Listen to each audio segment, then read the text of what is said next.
नमस्कार, आप सभी का जीके बकेट स्टडी ट्यूब पर स्वागत है।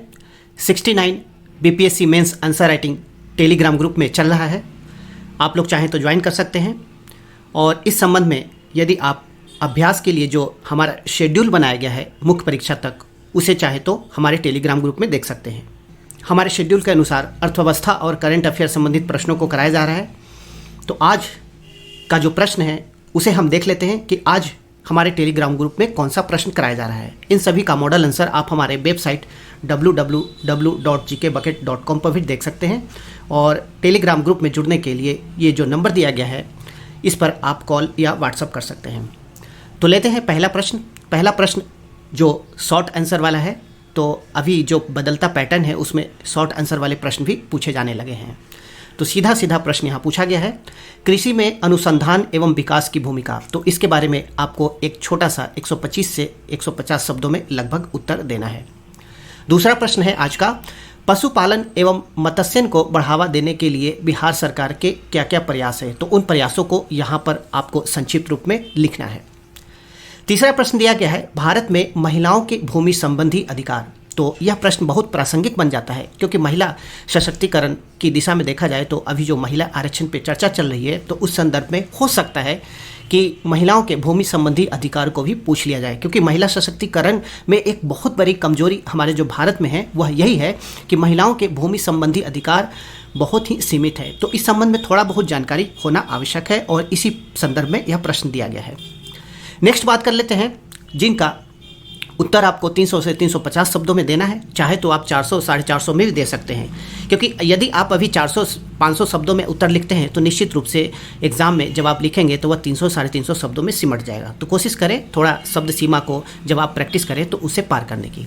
तो पहला प्रश्न लेते हैं जो कि बजट से संबंधित है। और बजट आप सभी को पता है, आर्थिक समीक्षा पता है कि कितना इंपॉर्टेंट होता है मुख्य परीक्षा के लिए।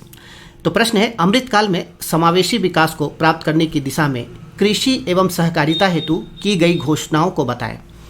ये घोषणाएं किस प्रकार से कृषि एवं कृषकों की स्थिति में सुधार लाने में सक्षम है। तो इस पर आपको चर्चा करना है। तो जब आप केंद्रीय बजट 2023-24 को देखेंगे तो उसमें सरकार द्वारा कृषि और सहकारिता की दिशा में अनेक घोषणा की गई है। तो निश्चित रूप से ये घोषणाएं जो है कृषि के विकास के लिए की गई है।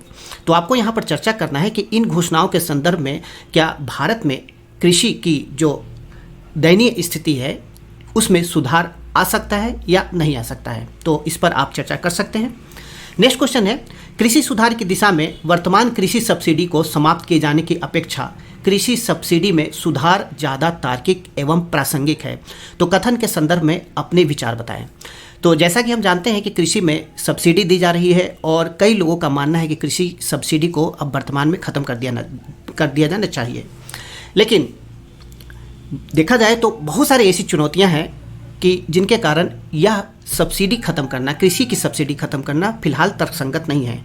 हालांकि बहुत सारे ऐसे क्षेत्र हैं जहां पर धीरे धीरे सरकार सब्सिडी को कम करते हुए चरणबद्ध तरीके से उसे खत्म करने की दिशा में अग्रसर है। तो इसलिए यह प्रश्न भी प्रासंगिक बन जाता है। तो इस प्रश्न को भी आप हल कर सकते हैं। इन सभी का मॉडल आंसर हमारे पेड टेलीग्राम जो ग्रुप है उसमें उपलब्ध कराया जाएगा। इसके अलावा वेबसाइट पर भी आएगा। नेक्स्ट क्वेश्चन लेते हैं, यह भी कृषि से संबंधित है। चूंकि अर्थव्यवस्था में हमारा आज का कृषि चैप्टर चल रहा है तो उससे जो भी संभावित प्रश्न है उनको हम दे रहे हैं।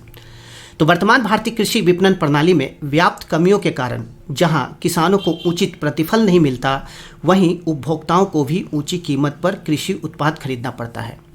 तो कृषि विपणन प्रणाली में सुधार हेतु क्या उपाय किए जा सकते हैं, इस दिशा में सरकार द्वारा चलाई जा रही योजनाओं को बताएं। क्वेश्चन बहुत ही सीधा सा है, आपको कुछ नहीं करना है। यहाँ पर आपको विपणन प्रणाली में जो वर्तमान में दोष है उसके बारे में बताना है, क्योंकि ये दोष ही है, जो कमियां हैं विपणन प्रणाली में, उसी कारण कृषि उत्पाद जो है उसका उचित दाम किसानों को नहीं मिल पाता और इसी क्रम में जो उपभोक्ता है उनको भी उचित दर पर कृषि उत्पाद वह नहीं मिल पाता।